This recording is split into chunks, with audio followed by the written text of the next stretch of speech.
এই যে আপু ভাইরা তাড়াহুড়ো করে রান্না করে নিতেছি, অল্প একটু গরুর মাংস রান্না করবো আলু দিয়া।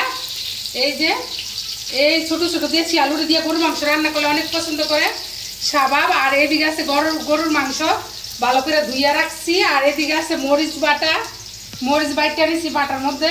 এদিকে আছে আদা রসুন বাটা, এটি আগে করছি। আর এখন মরিচটা এইমাত্র বাইটা নিছি, এটা কালকে বিকালবেলা কি করছি বাইটা একদম বক্স ভরে রেখে দিছি, বয়মে ভরে। বাটা রসুন বাটা, হলুদ মরিচ বাটা খাইতে সেই লাগে, এই কারণে বাইটা এই দেই সব কিছু। আর এখন পেঁয়াজটা যেহেতু ভাজা হয়ে গেছে, সব মশলা আমি এখন দিয়ে দিব। এই জায়গায় আছে বাটা হলুদ, দেখেন কত সুন্দর মিহি করে বাইটা নিছি।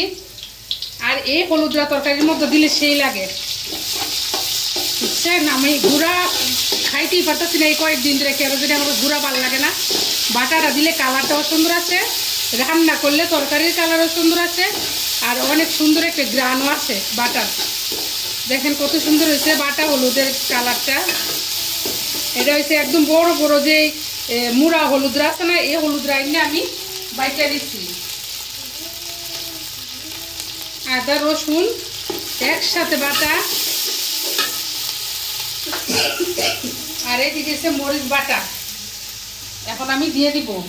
এই যে আপু ভাইয়ারা রান্না করতে করতে জানেন না, চুলা এদিক যাইছে মশলা কষাইতেছি, আর এদিক দিয়ে মনে করেন যে গাম ছুটিয়া গেছে গা, চুলার কাছে থাকা যায় না। শাবাবের আব্বু রাজশাহী থেকে দই আনছে, দইটা তো সেই মজা, ফ্রিজে রাখছিলাম একদম ঠান্ডা হয়েছে দইটা। আর এখন একটু দইও খাইয়ে নিলাম। চুলার কাছে আসা যায় না আপু ভাইয়ারা, এত গরম লাগে বুঝি না কিছু। আপনার কাছে লাগে কিনা একটু কমেন্টস করে জানাই। তো আমি তো চুলার কাছে আইতেই পারি না মনে হয়। এদিক দিয়ে মশলাটা কষাই নিতেছি, গরুর মাংসটা বসাই দিতেছি। আর এই যে উনি আয় পড়ছে স্কুল থেকে, মনে হয় যে পুরো একটা তুফান চালাই দিছে। খিদা লাগিয়ে গেছে, আমি মাংস বসাইতে বসাইতে দেরি হয়ে গেছে, কারণ মরিচ বাইটটা কালকে বিকালে হলুদরা বাইটটা রাখছিলাম, একটু সুযোগ পাইছিলাম হলুদ বাইটটা রাখছি, কিন্তু আজকে আবার এখন মরিচটা বাড়ছি। মনে করেন যে মরিচ বাইটটা সেইটা এরপর রান্না করবো। কি কি নামাইছে খাওয়া লাগে, দেখেন খিদার জ্বালায় পুরো পাগল হয়ে গেছে মনে হয়। স্কুল তাইলে এই তুফানটা, এটা নামই আমি দিয়ে দিছি তুফান, বুঝছেন নি আপু ভাইয়ারা। দরজা মরজা ভাঙ্গিয়া এই যে ধাক্কায় ঠেললে মনে করেন ঢুকিয়া জায়গা স্কুল তাইলে এই অবস্থা করে। আমি কইতেছি যে বাবা একটু মিষ্টি খা বা একটু দই খা, এরপরে এই জায়গায় আছে জুনার কাছে খা না, পাগল বানাই লিতেছে। মাংসটা বসাইছি, গরু মাংস কি এত তাড়াতাড়ি হয়, তাড়াহুড়া করতেছি। এদিকে ভাত রান্না করছি, ডাল আছে, এটি খাইতো না, শিং মাছ রান্না করছি, এটি খাইতো না।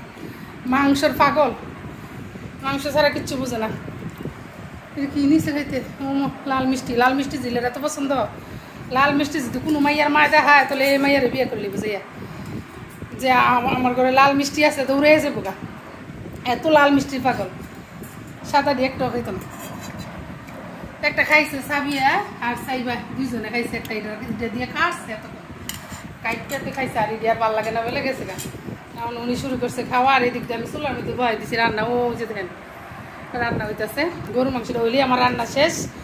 এই গরমে একদম অসুস্থ হয়ে দিতেছি। এই যে মাংস আমার রান্না শেষ, ছোট আলু দিয়ে গরুর মাংস রান্না করলাম।